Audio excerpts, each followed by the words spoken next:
everyone, welcome to my YouTube channel SJ Studies. Today we are going to study 7th standard 10th chapter of history, that is the expansion of the Maratha power. अब इसका मतलब क्या होगा? The expansion है expand करना। Expansion यानी expand करना है। जो उनका स्वराज्य था, जो उनका मराठा पावर था, उन्होंने कहाँ तक एक्सपांड किया, किस तरह। अभी हमने देखा था लास्ट चैप्टर में साहू महाराज और यशोबाई को कैद कर लिया गया था, राजा राम महाराज की मृत्यु हो गई थी, संभाजी महाराज की मृत्यु हो गई थी, महारानी ताराबाई ने किस तरह पूरा हैंडल किया उनका स्वराज, किस तरह दिल्ली के कोर्ट को जीता, औरंगजेब की मृत्यु किस तरह हुई, ये सारी चीज़ें हमने देखा। हमने ये भी देखा कि जो महारानी यशोबाई जो थी और जो साहू महाराज थे वो किसके कैप्टिविटी में थे, मतलब किसके कैद में थे? मुगल्स की कैद में थे। तो जब मुगल्स की कैद में थे तो औरंगजेब की मृत्यु हो गई थी। तब औरंगजेब की मृत्यु हुई तब उसको संभालना वाला एक जो संभाला करता था वो आजम शाह बाद में उसको धीरे धीरे करके थोड़ा संभालने लगा था। तो उस समय हमने ये तो देखा कि कैप्टिविटी में गए, उनको कैद किया गया। पर अभी हम इस चैप्टर में ये देखेंगे कि वो छूटे कैसे, उनका रियलाइजेशन किस तरह हुआ, किस तरह छूटे वो, और छूटने के बाद उन्होंने क्या क्या किया। किन्होंने? साहू महाराज ने।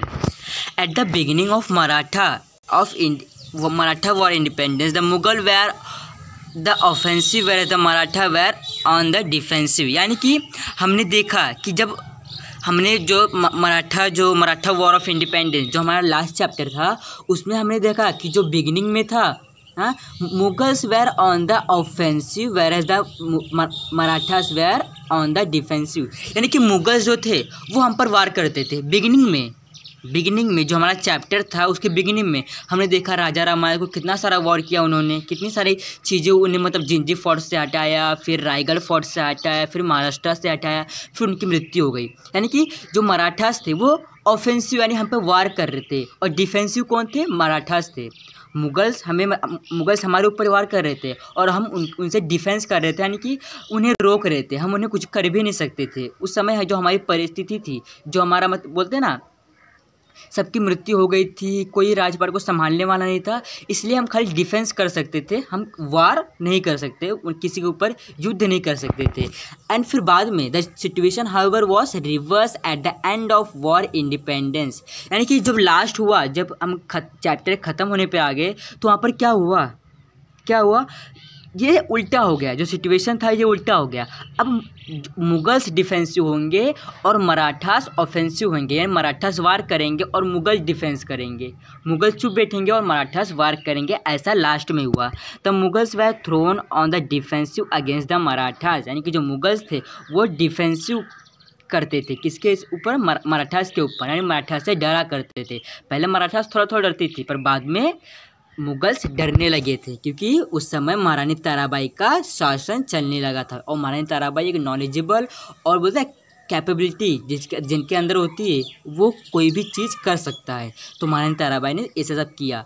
इन the latter half of 18th century the Maratha subdued the Mughal and extend the Maratha power to cover practically the whole of India. यानी कि जब 18th सेंचुरी आई, जब राजा महाराज की मृत्यु हुई, उसके बाद जब बोलते हैं ना 17 और 18 के जो हाफ एंड 18th सेंचुरी बोलते हैं ना हम लोग, वहाँ जब वो समय आया तो जो मराठास थे उन्होंने मुगल्स को, जो मुगल्स का राज था उस वहाँ तक एक्सपांड किया। जो मुगल के जो राज्य थे उसको अपने अंदर ले लिया, यानी कि अपने स्वराज में ले लिया, शामिल कर लिया। और जो मुगल्स का शासन था उसे धीरे धीरे कर ख़त्म किया। पूरा ख़त्म नहीं हुआ था। प्रोस्टिजियस, सिद्धि, ये सारे लोग उस समय थे। खाली मुगल्स का थोड़ा बहुत ख़त्म हो गया था, यानी बहुत ख़त्म हो गया, थोड़ा बहुत बचा था। We shall study this in the present chapter. अब उसके आगे में क्या क्या हुआ अभी वो पढ़ेंगे प्रेजेंट चैप्टर, यानी कि the expansion of Maratha power जो चैप्टर है इसमें पढ़ेंगे। अब देखते हैं रिलीज ऑफ साहू महाराज। क्या देखेंगे? Release of Sahu Maharaj after the death of emperor Aurangzeb. जब एम्परर जो था, कौन एम्परर? दिल्ली का एम्परर कौन? औरंगजेब। जब इसकी मृत्यु हुई, there ensued a struggle among his son for the throne of Delhi. अब जो उसके बेटे थे, औरंगजेब का एक ही बेटा अकबर ही नहीं था, बल्कि दो तीन बेटे थे। तो उसमें से उनके बीच में झगड़ा लड़ाई हुआ। क्यों झगड़ा लड़ाई हुआ?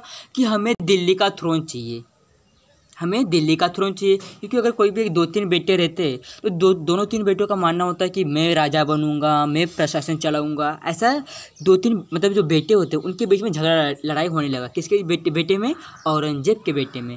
Prince Azam Shah was in the south. अब जो प्रिंस आज़म शाह था, मतलब अकबर का भाई था ये आज़म शाह, वो कहाँ पे पहले था? साउथ में, डेक्कन प्लेटू में था।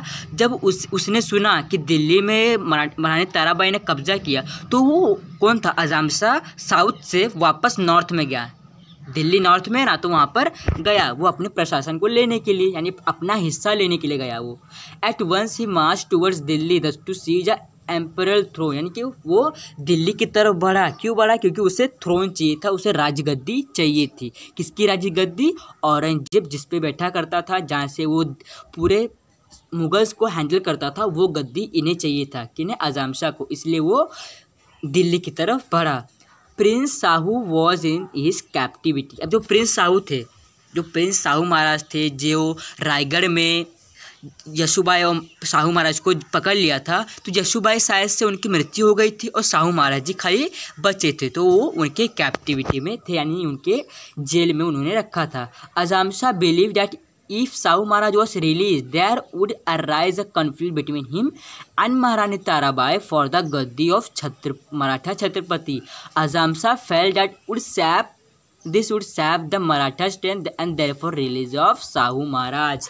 यानी कि आज़म शाह दिल्ली की ओर गया, उसने प्रशासन चलाया, महारानी ताराबाई को उसने हराया। किसने? आज़म शाह ने। आज़म शाह एक बुरा राजा था, उसने महारानी ताराबाई को हटाया, मतलब हराया और वहाँ से हटाया उन्होंने, और फिर दिल्ली पे राज करने लगा। तो जब वो दिल्ली पे राज करने लगा, तब उसको क्या ख्याल आया कि शाहू महाराज हमारे कैप्टिविटी में हैं, महारानी ताराबाई ने हमें बहुत दुख दिया। ऐसा आज़म शाह को लग रहा था, औरंगजेब के बेटे को आज़म शाह को लग रहा था। तो उसने क्या किया? उसने सोचा कि क्यों ना मैं शाहू महाराज को रिलीज़ कर दूँ, क्योंकि अगर मैं शाहू महाराज को रिलीज़ करूँगा तो महारानी ताराबाई और शाहू महाराज के बीच में युद्ध हो जाएगा। अब महारानी ताराबाई शाहू महाराज से कौन लगेगी? चाची लगेगी। क्या लगेगी? आंटी लगेगी। कौन? महारानी ताराबाई शाहू महाराज की आंटी लगेगी। तो शाहू महाराज बड़े, मतलब संभाजी महाराज के बेटे थे, और राजा राम महाराज की पत्नी कौन थी? महारानी ताराबाई। तो महारानी ताराबाई को लगता था कि उनका एक बेटा था, किनका? महारानी ताराबाई का। उसका क्या नाम था? शिवाजी 2, यानी कि दूसरा शिवाजी उसका नाम था। तो उसने सोचा, महारानी ताराबाई ने, कि मैं अपने बेटे को राजगद्दी पर बिठाऊंगी। तो अपने बेटे को क्यों बिठाएगी, जबकि उनसे बड़ा भी कोई है? मतलब जो अगर कोई भी प्रशासन चल रहा है, तो जो बड़ा होगा दोनों भाइयों में से, वो राजगद्दी पर बैठेगा। पर महारानी ताराबाई का यह मानना था कि मेरा बेटा चाहे छोटा हो, फिर भी मैं उसे राजगद्दी पर बिठाऊंगी, ऐसा महारानी ताराबाई को लगता था। तो इसी के चलते शाहू महाराज को भी बैठना था राजगद्दी पर, उनका हक था, शाहू महाराज का हक था, क्योंकि वो बड़े पुत्र के बेटे थे, शिवाजी के बड़े पुत्र के बेटे थे, इसलिए उनका हक था। पर जो राजा राम महाराज के जो बेटे थे, वो छोटे पुत्र के बेटे थे, इसलिए उनका हक नहीं था। इसलिए महारानी ताराबाई और शाहू महाराज के बीच में युद्ध हुआ कि हमें राजगद्दी चाहिए। अभी आपको समझ में आ गया होगा कि आज़म शाह ने शाहू महाराज को क्यों रिलीज़ किया, क्योंकि वो उसको पता था कि अगर मैं इसको छोड़ूंगा, अगर मैं इसे रिलीज़ करूँगा, तो महारानी ताराबाई और जो शाहू महाराज है उनके बीच में कन्फ्लिक्ट, यानी झगड़ा छेड़ जाएगा। अब देखते हैं कोरोनेशन ऑफ शाहू महाराज। अब देखते हैं कोरोनेशन ऑफ, मतलब शाहू महाराज का राज्याभिषेक। जैसे शिवाजी महाराज का राज्याभिषेक हुआ था, संभाजी महाराज का राज्याभिषेक हुआ था, अभी देखते हैं शाहू महाराज का भी राज्याभिषेक होगा। जैसे नाती, पोता, पिता, इनका सबका शाहू महाराज, मतलब बोलते हैं ना, कोरोनेशन होता है। Immediately after his release Shahu Maharaj was March toward Maharashtra. अब जब वो शाहू महाराज रिलीज हुए, तो वो कहाँ बढ़ेंगे? मुगल की ओर नहीं, वो अपनों की ओर बढ़ेंगे, यानी महाराष्ट्र की ओर बढ़ेंगे।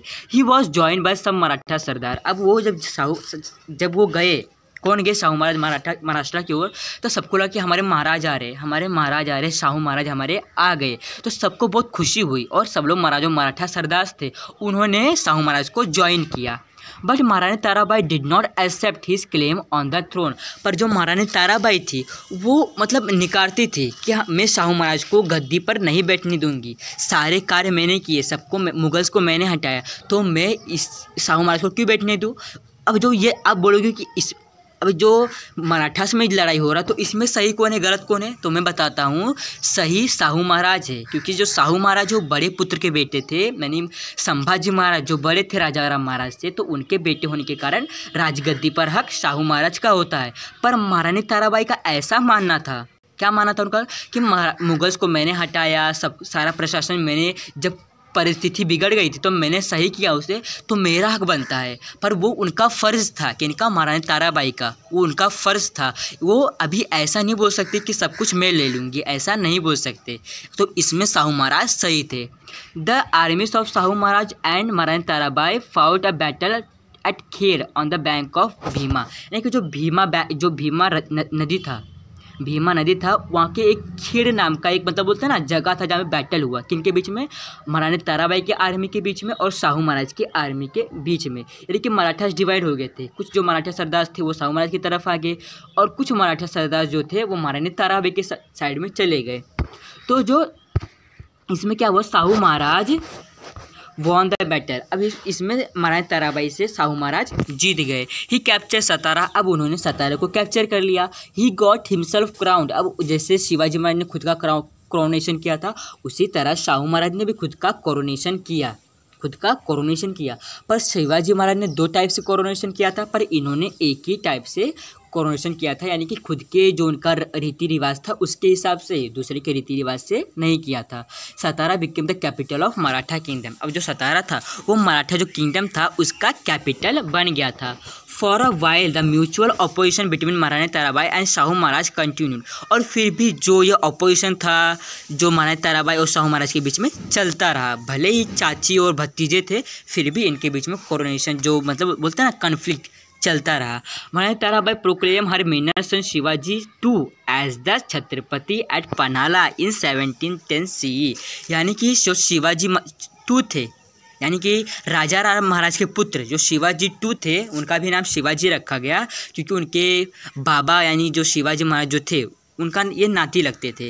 यानी कि बोलते ना जैसे जो शिवाजी टू थे वो शिवाजी जो महाराज थे उन्हें ग्रैंडफादर बोलते थे। तो इन्हें छत्रपति बनाया गया, किसका, पन्हाला का छत्रपति बनाया गया। अब मैं आपको बताना चाहता हूँ, मैंने एक मूवी देखा था, मैंने मतलब एक पेशवा बाजीराव आता था, वो सीरियल था, वहाँ पर जो शिवाजी टू थे ये बहुत ही डरपोक थे और जो उनका प्रशासन था उतना धनुर्धारी नहीं आता था, उतना तलवार भी चलाना नहीं आता था। जो सारी चीज़ें शाहू महाराज को बहुत ही अच्छे से आया करती थी, और फिर भी महारानी ताराबाई ने शिवाजी टू को छत्रपति घोषित कर दिया, जो कि सही नहीं था। This gave rise to an independent Maratha kingdom at Kolhapur beside at one at Satara, यानी कि इसी के चलते मराठा किंगडम में ही, जो मराठा किंगडम था उसमें ही पन्हाला और सतारा ये दोनों को मतलब बोलता है इंडिपेंडेंट स्टेट बना दिया गया। यानी कि जो सतारा था उस पर शाहू महाराज राज करेंगे और जो पन्हाला है उस पर शिवाजी टू राज करेंगे।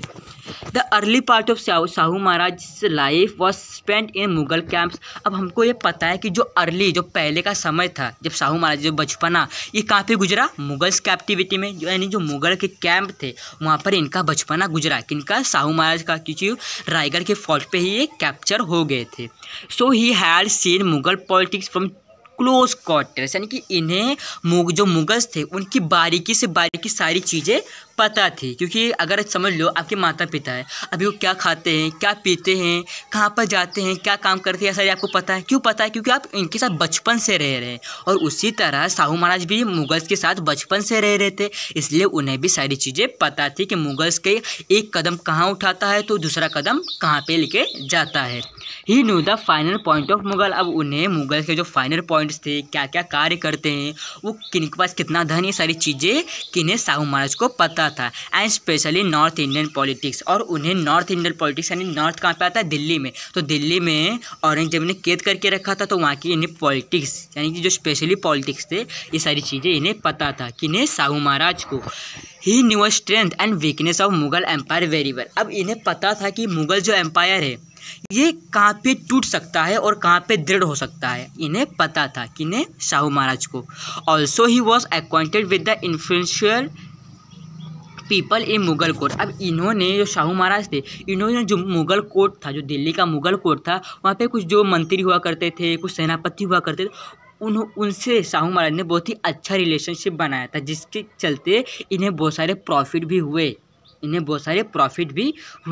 All this factors help him to deciding the new direction of Maratha politics in the changing circumstances. यानी कि जो माहौल बदलता जा रहा था उसमें इनका बहुत ही ज़्यादा हेल्प किया कि इन्होंने ये सारे जो लोग थे जो मुग़ल कोर्ट में बैठा करते थे, जिनसे शाहू महाराज की बहुत ही अच्छी दोस्ती थी, ये बहुत ही हेल्प आया। उन्होंने खुद का जो दिशा था बदलने के लिए, मराठास का दिशा बदलने के लिए, मराठास को एक नए रास्ते पर लेकर जाने के लिए बहुत ही हेल्पफुल साबित हुआ।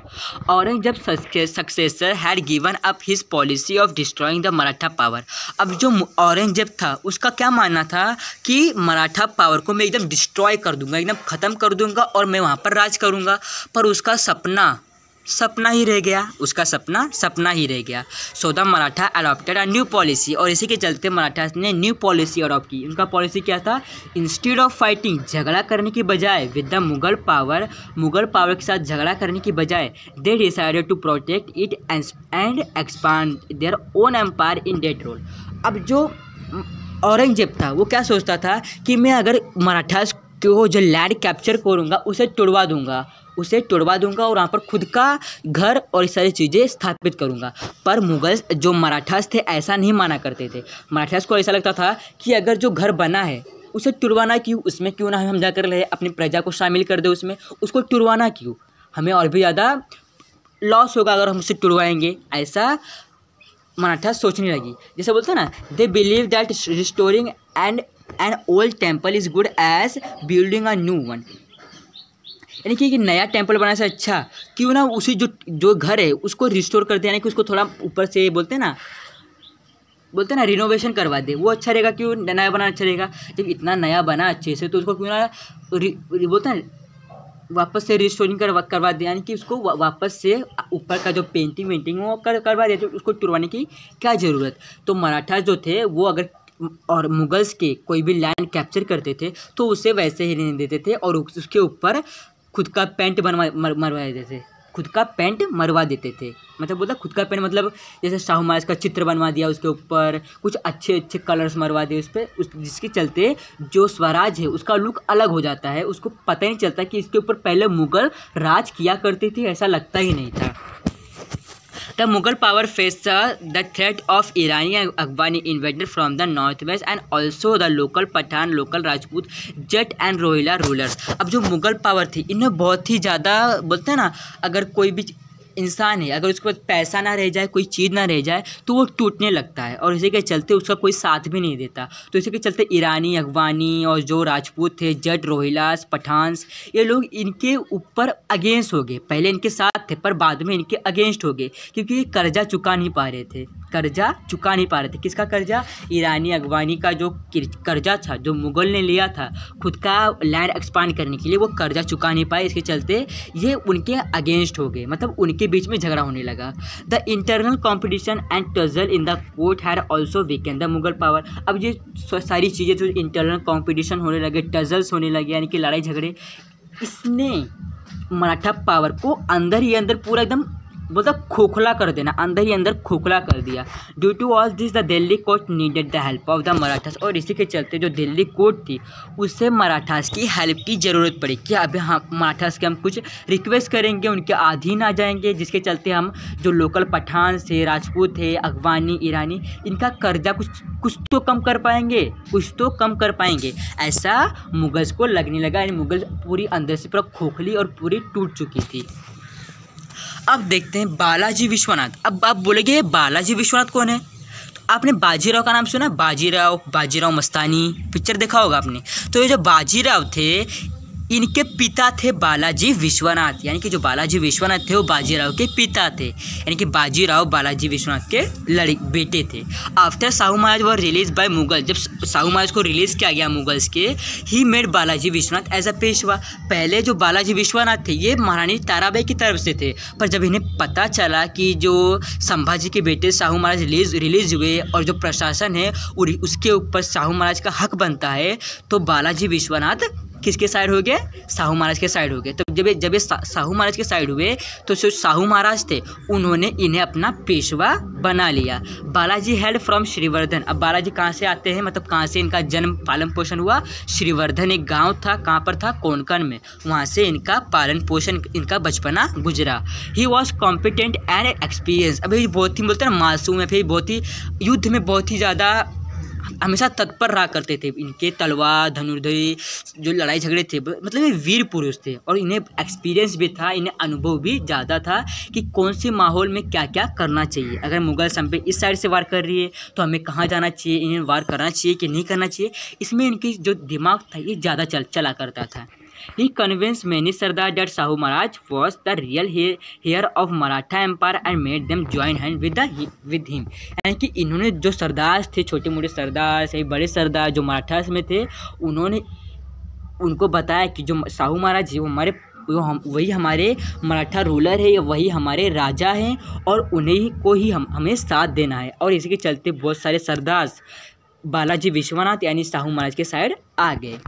खानोजी Angre was a chief of Maratha navy. अब खानोजी आंग्रे और बालाजी विश्वनाथ ये बहुत ही अच्छे दोस्त थे और जिसके चलते जो खानोजी आंग्रे जो थे ये महाराणा ताराबाई के साइड से हो गए और शाहू महाराज किसके साइड से हो गए, मतलब सॉरी बालाजी विश्वनाथ शाहू महाराज की तरफ से हो गए, जिसके चलते खानोजी आंग्रे और बालाजी विश्वनाथ के बीच में झगड़ा छिड़ गया। पहले अच्छे दोस्त थे पर बाद में झगड़ा हो गया थोड़ा सा, फिर बाद में अच्छे हुए। अब देखते पहले बाद में कैसे अच्छे हुए। He choose the side with the Maharana Tarabai, कौन, Kanhoji Angre, and attack the territories of Shahu Maharaj. अब वो खानोजी आंग्रे जो थे वो महाराणा ताराबाई के साइड में होकर शाहू महाराज के जो टेरिटरीज थे उस पर अटैक करने लगे, जो कि बालाजी विश्वनाथ को अच्छा ही लगा। उन्हें लगा कि खानोजी आंग्रे मेरे इतने अच्छे दोस्त होते हुए भी हमको ही वार कर रहे हैं, ऐसा क्यों हो रहा है। This gave rise to difficult situation. अब इसी के चलते दोनों के बीच में डिफिकल्ट सिचुएशन आ गया। अंडर दिस सर्कमस्टेंसेस, और इसी के माहौल के अंदर Shahu Maharaj send Balaji to fight against Kanhoji Angre. अब खानोजी आंग्रे शाहू महाराज के टेरिटरीज पे वार करने लगे, इसके चलते बालाजी विश्वनाथ को शाहू महाराज ने भेजा कि तुम भी जाकर उन्हें सबक सिखाओ। और इसके चलते बालाजी जो थे बालाजी विश्वनाथ उन्होंने झगड़ा करने की बजाय उन्हें समझाया, किन्हें, खानोजी आंग्रे को समझाया कि आप समझिए जो शाहू महाराज है वही हमारे सच्चे राजा हैं, महारानी ताराबाई आपको बहलाती जा रही हैं। जिसके चलते खानोजी आंग्रे जो थे वो किसके साइड आ गए, शाहू महाराज के साइड आ गए, यानी कि बालाजी विश्वनाथ और खानोजी आंग्रे के बीच में वापस से दोस्ती हो गई। और किसके साइड आ गए, शाहू महाराज के साइड आ गए, क्योंकि बाद में खानोजी को पता चला कि शाहू महाराज ने किस तरह की, इनका जो बोलते हैं ना प्रीवियस जो होता है ना, इनका जो आधीन कहाँ पे गुजरा, क्या पीछे क्या क्या वो सारी चीज़ें हुई, ये सारी चीज़ें खानोजी आंग्रे को पता चल गई। और ये किसके साइड आ गया, शाहू महाराज के साइड आ गया। अब आगे हम देखेंगे चौथाई सरदेश मुखी राइट्स, ये सब क्या होते हैं अब ये हमारे पार्ट 2 में देखेंगे। Thanks for watching video, please like share and subscribe to my channel. If any doubt was there then you can ask me. कैसा लगा आपको ये वीडियो, अगर थोड़ा सा भी अच्छा लगा और कुछ भी समझ में आया तो प्लीज़ हमारे चैनल को सब्सक्राइब कर दीजिए और मिलते हैं हमारे नेक्स्ट वीडियो में। तब तक के लिए बाय बाय।